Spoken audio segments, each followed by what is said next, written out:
Bonjour tout le monde, j'espère que vous allez bien. On se retrouve aujourd'hui pour une nouvelle vidéo dans laquelle je vais vous présenter 3 recettes que l'on mange tout le temps en ce moment, qui sont vraiment délicieuses. Elles sont véganes, elles couvrent la plupart de nos besoins, donc ça c'est chouette aussi d'avoir des recettes comme ça qui ne coûtent pas cher mais qui soient équilibrées et complètes, et en plus de ça très gourmandes. Donc je vais partager tout ça avec vous. Au niveau de nos apports en protéines, on n'a pas une alimentation hyper protéinée, mais on cherche à atteindre globalement 60 grammes minimum de protéines par jour. On ne calcule pas exactement, mais ça s'atteint très facilement. Avec nos habitudes de consommation, on va presque toujours avoir dans notre assiette soit des légumineuses, soit du tofu, soit une autre source de soja, comme par exemple des protéines de soja, mais on aime bien aussi les protéines de pois texturées, le tempeh, le sétan, et bien sûr les simili-carnés de temps en temps.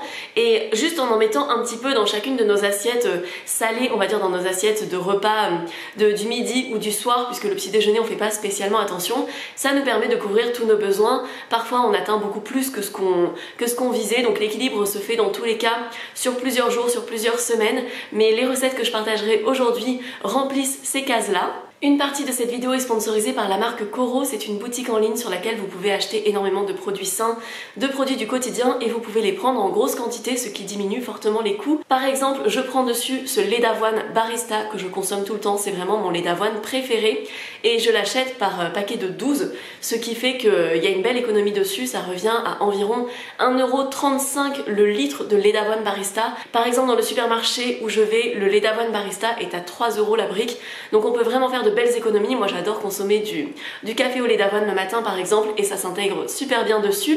Vous avez en plus de ça une réduction de 5% si vous utilisez mon code qui n'est pas affilié. Je ne gagne rien dessus quand vous l'utilisez, mais c'est simplement pour vous, ça vous fait 5% de réduction avec le code MUR5. Donc vous verrez plusieurs produits Coro dans cette vidéo. Dans tous les cas, même quand mes contenus ne sont pas sponsorisés par Coro, vous voyez pas mal de produits de leur marque apparaître parce qu'ils font partie de mon quotidien. Ils ont vraiment une super gamme de produits. Je vous invite vraiment à aller voir sur le site s'il y a des choses qui pourraient vous intéresser. Et la petite astuce, c'est que parfois ils ont des produits qui sont en test ou qui n'ont pas encore de photos sur le site parce qu'ils viennent de le lancer, et ça vous permet d'avoir la livraison gratuite, donc ça peut être chouette. Pensez également aux commandes groupées. Ça peut vous permettre d'atteindre les frais de port gratuits, ou ça peut vous permettre, si vous voulez prendre quelques produits chacun, d'en prendre un petit peu moins si vous voulez découvrir. Moi je fais ça avec une amie et avec ma mère de temps en temps aussi, et c'est vrai que c'est très pratique quand on n'a pas énormément de choses à commander, de se greffer sur la commande de quelqu'un d'autre. Donc voilà, pour ça on va passer aux recettes. Au niveau de la première recette, je vais faire un risoni. Normalement ce sont des petites pâtes qui ressemblent à du riz qu'on trouve dans beaucoup de marques italiennes, et là ça va être la même chose mais fait sur une base de farine de pois chiches. Donc ça permet d'avoir quelque chose qui ressemble beaucoup à du riz mais qui a les apports nutritionnels des pois chiches, donc c'est-à-dire 3 à 4 fois plus de protéines que le riz. C'est une super bonne source de fer, et par exemple moi j'utilise énormément le midi quand j'ai pas vraiment envie de prendre le temps de faire quelque chose de compliqué mais que j'ai quand même envie de manger quelque chose de complet. Je fais des risoni avec à peu près n'importe quel légume, et j'ai pas besoin d'ajouter une source de protéines puisque ça fait un repas complet en tant que tel. Après, si on veut un repas encore plus protéiné, on peut très bien ajouter des protéines de pois texturées, du tofu, on peut ajouter d'autres sources de protéines à cette préparation, mais juste telle quelle. Vraiment, il m'est arrivé de faire des risoni avec un bocal de ratatouille et j'avais un repas relativement équilibré qui m'a pris 10 minutes de préparation. Ça met 4 minutes à cuire, donc c'est vraiment très très pratique. Et je vais vous montrer la recette que j'ai envie de faire aujourd'hui, mais ça j'en mange vraiment minimum une fois par semaine, souvent quand je suis toute seule le midi, ou des fois pour les soirs de flemme quand on a envie de faire quelque chose de rapide avec Didier. Ça marche très très bien. Alors je vais utiliser 140 g de risoni pour 2, ça fait 70 g par personne. Vous pouvez augmenter si vous avez plus faim par exemple, mais nous généralement c'est ce qui nous convient bien. Avec, je vais faire des champignons au lait de coco, et je vais faire du brocoli grillé, c'est vraiment ma passion en ce moment. Si vous voulez réduire les coûts, vous pouvez prendre des champignons blancs à la place des champignons bruns, et sinon vous avez aussi l'option d'utiliser des légumes surgelés qui sont en ce moment beaucoup moins chers que les légumes frais. Enfin ça dépend où vous trouvez les légumes et à quel prix, mais ça peut être une option pour réduire les coûts. Je commence par mettre de l'eau à bouillir, je vais la couvrir comme ça permet d'économiser de l'énergie puisqu'elle va pouvoir bouillir plus vite. Pour le brocoli, je vais le couper en petites fleurettes et je vais garder le pied du brocoli. Vu que là je vais faire une soupe après, j'aurais très bien pu garder le pied et le mettre dans la soupe aussi. Ça peut être un bon moyen d'utiliser le pied du brocoli, mais moi je trouve que c'est très bon juste poêlé. Souvent les gens le jettent, mais honnêtement on peut le consommer et ça évite le gaspillage. Donc j'enlève juste la petite partie un petit peu blanche au bout et je viens couper un petit peu la partie rugueuse qui est à l'extérieur et tout le reste pourra se consommer. Donc ça fait une petite partie anti-gaspi, on va dire, dans la recette et ça permet d'avoir toujours un petit peu plus de légumes pour le prix qu'on a payé, puisque là on récupère tout ça par exemple et on est seulement sur un demi-brocoli. Ensuite les fleurettes, je vais les découper en plus petites parties puisque je vais le faire poêler, je veux que ce soit relativement fin. Il y a beaucoup de gens qui achètent des brocolini, j'en ai vu qu'une seule fois en France et c'était super cher. Donc je trouve qu'avec des brocolis comme ça, qu'on découpe assez finement, ça donne un petit côté brocolini. Et ça permet de réduire les coûts par rapport au brocolini. Si chez nous c'est cher, après ça dépend, peut-être que vous y avez accès pour pas cher. Donc ça dépend des prix par chez vous. D'ailleurs je trouve que le brocoli est vraiment très cher cette année par rapport aux autres années. Mais bon, on fait avec. Voilà, j'ai tout ça. Je vais venir faire poêler le brocoli. Alors dans ma poêle je viens mettre à peu près une cuillère à soupe d'huile d'olive. J'utilise celle de Coro aussi. Et après je vais venir ajouter les brocolis directement dans l'huile. Et pendant que ça commence à poêler, je vais aller couper mes champignons. Donc là, vu que tout va dans le même plat, je fais directement sur la même planche. Si jamais c'est des plats séparés ou si vous avez des personnes allergiques, pensez à bien nettoyer votre planche entre chaque préparation différente. Et je vais couper les champignons. Alors j'ai ajouté un petit peu d'ail en poudre et de poivre sur mes brocolis. Et maintenant qu'ils sont un petit peu dorés, je viens ajouter de l'eau, ça peut faire des projections.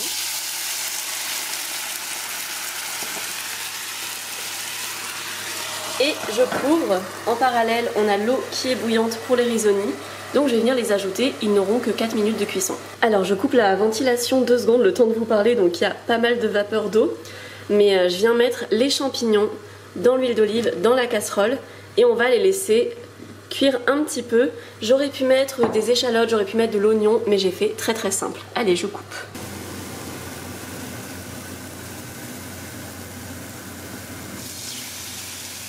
Et pendant que ça cuit, je grignote de ce houmous absolument délicieux que je fais tout le temps aussi en ce moment. C'est un houmous au za'atar. Vous avez la recette sur ma chaîne YouTube si jamais ça vous intéresse. Il est trop bon et c'est très sympa en snack. Une fois que mes champignons sont bien dorés, j'ajoute un petit peu de sauce soja. Ça va venir déglacer tout ça. J'ai fait pareil sur les brocolis, normalement vous avez pu le voir. Et j'ajoute ensuite quelques cuillères de lait de coco. Donc là il est un peu solide parce qu'on est en hiver. Et ce qui est génial dans le lait de coco de Coro, c'est que c'est vraiment que du lait de coco dedans. Vous n'avez pas une grosse partie avec de l'eau.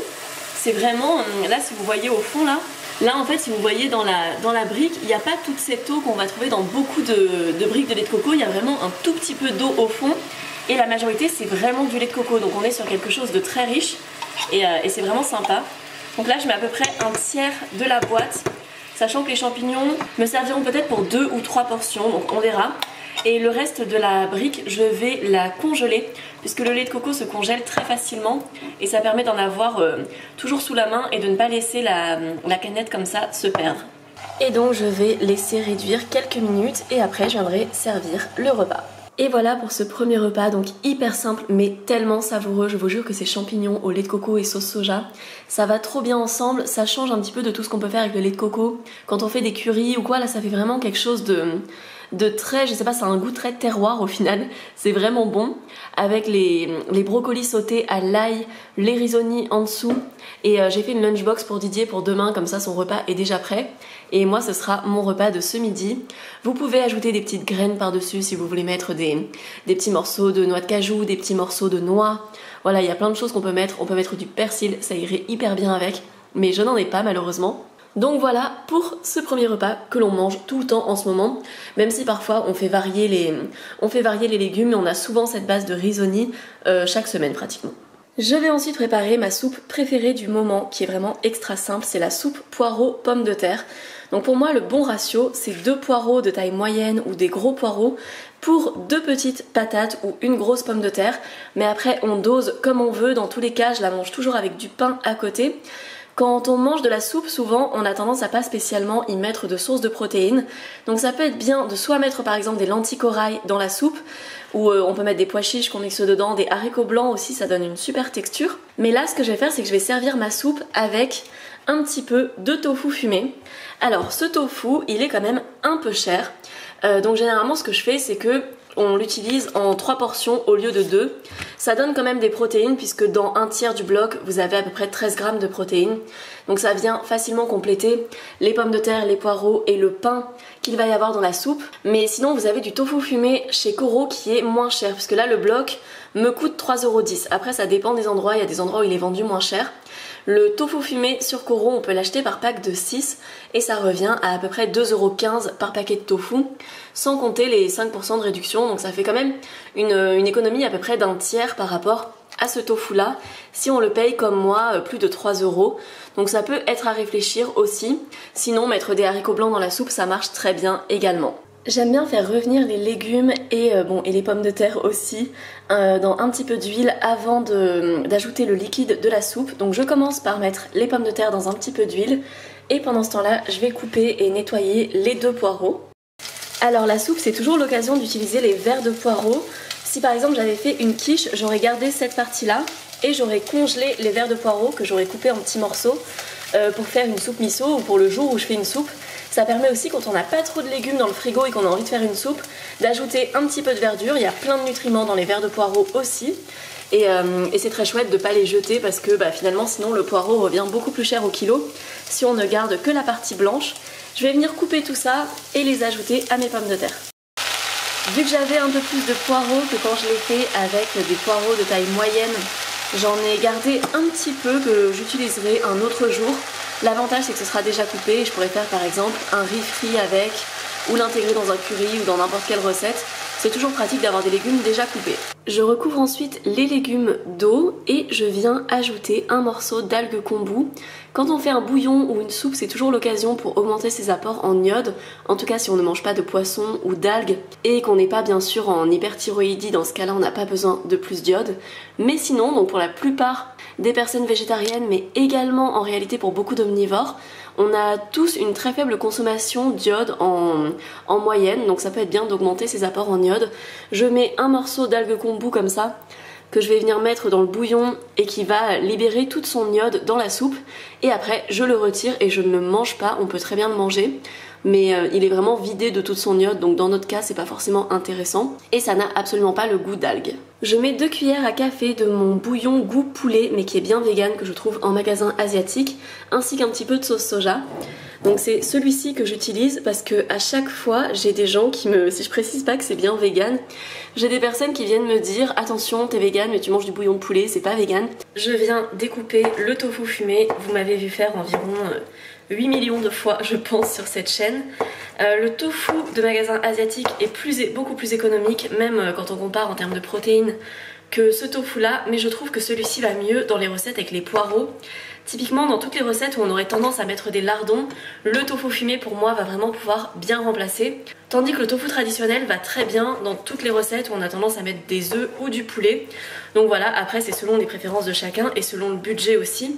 En termes de nutrition, c'est très bien si vous remplacez ce tofu fumé soit par du tofu blanc asiatique, soit par des légumineuses dans la soupe comme j'ai pu vous le dire avant. Alors je viens le mettre dans une poêle dans laquelle j'ai mis un petit peu d'huile d'olive. Et une fois que c'est doré, je vais venir mettre de la sauce soja. J'adore cuisiner à la sauce soja, c'est une de mes manières principales de saler en réalité. Mais je consomme aussi du sel iodé dès que je n'ai pas de sauce soja dans mes plats. Mais la majorité de mon apport en iode va venir des fois où je mets de l'algue kombu comme ça dans ma soupe, ou dans mon curry, ou dans des soupes miso, ou dans plein de préparations du moment qu'il y a beaucoup de liquide dedans en fait, parce que l'iode va vraiment se mettre dans l'eau. Donc là je laisse le tofu tranquille pendant quelques temps. Dès qu'il est doré, je viens lui mettre de la sauce soja dessus. Au bout d'environ 40 minutes, ma soupe est prête, donc je viens la mixer. Moi je le fais au blender, mais vous pouvez le faire au mixeur plongeant, il n'y a aucun souci. Et si vous aimez les soupes avec des morceaux, vous pouvez très bien la manger telle quelle. Moi je préfère en version veloutée. Et pendant que ça mixe, j'ai ajouté à peu près la moitié d'une brique de crème de soja pour venir adoucir. Et voilà pour la soupe, enfin le velouté, poireaux, pommes de terre, tofu fumé. J'ai ajouté un petit peu de piment d'Espelette sur le dessus, un petit filet de crème de soja et de l'huile d'olive pour la touche de décoration. Et c'est vraiment hyper bon, j'adore manger ça le soir. Ou des fois dès qu'il m'en reste, je vais en prendre en entrée aussi. Ça accompagne super bien un repas dans lequel il manque un petit peu de légumes par exemple. Ça peut être vraiment très très chouette. Et pour la troisième recette, je vais vous montrer comment on prépare nos gaufres. C'est vraiment notre passion. Depuis à peu près un mois, on mange tout le temps des gaufres. Depuis qu'on a récupéré l'appareil à gaufres de mes parents, qui a littéralement 15 ans et qui est génial. On l'utilise tout le temps, que ce soit pour faire des croques ou des gaufres. N'hésitez pas à voir dans les vides-greniers ou quoi si vous n'en avez pas. On peut souvent en trouver pour pas trop cher et vraiment c'est trop chouette pour changer des pancakes ou des crêpes.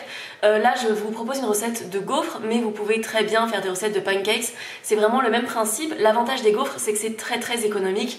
Là on est sur une recette à 6 ingrédients et pour le total des ingrédients qui va nous donner environ 10 gaufres, on n'est même pas à 2 €. Ça peut permettre de faire par exemple un petit déjeuner très économique.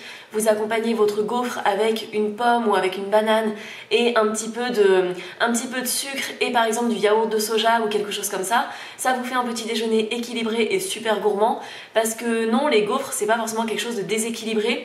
Vu que j'en mange souvent, j'ai reçu beaucoup de messages sur Instagram me demandant pourquoi je mangeais autant de gaufres, est-ce que c'était pas mauvais pour la santé, etc. Ça dépend de ce que l'on met dessus, ça dépend de la quantité qu'on en mange. Et se faire plaisir, c'est important aussi pour la santé. C'est pas parce que quelque chose a l'air croustillant et moelleux et délicieux à la fois que c'est mauvais pour nous. Bon, j'ai dit 6 ingrédients, mais en fait il y en a 7, j'avais oublié la margarine. Pour être honnête avec vous, c'est la première fois que moi je fais cette recette. Généralement c'est Didier qui la prépare. Donc là, il est pas là aujourd'hui, donc c'est moi qui le cuisine. Mais normalement c'est lui, et vraiment c'est la meilleure recette de gaufres que j'ai goûtée, vegan ou pas. Elle est hyper simple, super économique, donc vraiment c'est trop chouette. Les œufs sont remplacés par 150 g de compote. On a 40 centilitres de lait de soja, 350 g de farine, 60 g de margarine qu'on va venir faire fondre au micro-ondes, mais vous pouvez le faire au bain-marie aussi ou au four par exemple si vous mettez la margarine dans un four que vous avez utilisé précédemment. Ensuite on a de la levure chimique, on met le paquet entier, une petite pincée du sel iodé dont je parlais tout à l'heure et du sucre, donc 60 g. La seule différence avec la recette de Vegan Pratique, c'est qu'on ne met pas d'arôme de vanille et qu'on n'ajoute pas non plus de lait de soja à la vanille. Nous on met du lait de soja nature. On prend du sucré enrichi en calcium de supermarché. Dès qu'on fait une recette sucrée, généralement on prend du lait de soja enrichi en calcium, et dès qu'on fait une recette salée, on prend du lait de soja classique. Autant je ne prends que du lait d'avoine pour mes boissons, mais pour ce qui est cuisine, je ne prends que du lait de soja. Alors j'ajoute d'abord les ingrédients secs, donc farine, sucre, levure et sel. Je mélange tout ça, puis je viens ajouter les ingrédients plus liquides. Et dans tous les cas, je vous mettrai la recette de Vegan Pratique en barre d'infos, enfin le lien pour accéder à ce site. C'est le site qui a été fait par l'association L214, il est vraiment génial. Il y a énormément de conseils de nutrition, enfin c'est vraiment un super site que je vous recommande. Et il y a beaucoup de recettes qu'on aime beaucoup dessus. Et en seulement 5 minutes, la pâte à gaufres est prête. Alors je lance l'appareil à gaufres et je viens mettre un petit peu d'huile de tournesol sur les plaques une fois que ce sera chaud. Et je viens refermer. Et voilà le résultat. Donc là je vais manger une gaufre pour le goûter et j'en garde une pour plus tard. Sinon vous pouvez les congeler aussi, donc vous faites vraiment les 10 gaufres d'un coup et vous pouvez congeler celles que vous ne mangez pas et ça vous permet de juste avoir à les repasser au grille-pain. Dessus j'ai ajouté un petit peu de purée de noix de cajou que j'ai mélangé à du sirop d'érable et j'ai mis quelques noix de pécan parce que j'adore ça. Les deux produits viennent de Coro aussi. Et vraiment je vais me régaler, c'est le genre de goûter que j'adore. Mais dès le petit déjeuner ça peut être très bon. On peut très bien mettre aussi du chocolat fondu avec les poires, c'est trop bon. On peut mettre simplement du sucre glace, enfin on fait comme on veut. Et moi je vais me régaler. Et donc c'est tout pour la vidéo du jour, j'espère vraiment que les recettes pourront vous plaire. Moi j'ai fait quelques petites gaufres en plus, je vais aller retrouver une amie pour prendre un verre. Et comme ça on aura un petit goûter.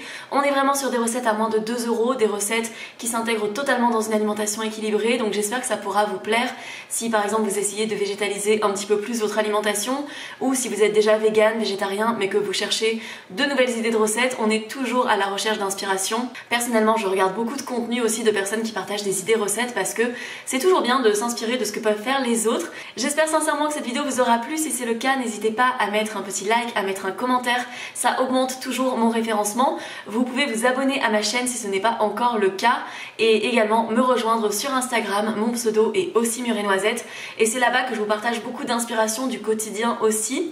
Merci beaucoup à Coro d'avoir sponsorisé ce contenu. N'hésitez pas à aller voir sur leur site ce qu'ils peuvent avoir et à utiliser le code MUR5 pour avoir 5% de réduction. Et je vous retrouve dans environ 5 jours avec une nouvelle vidéo. Je vous fais de gros bisous et à très bientôt.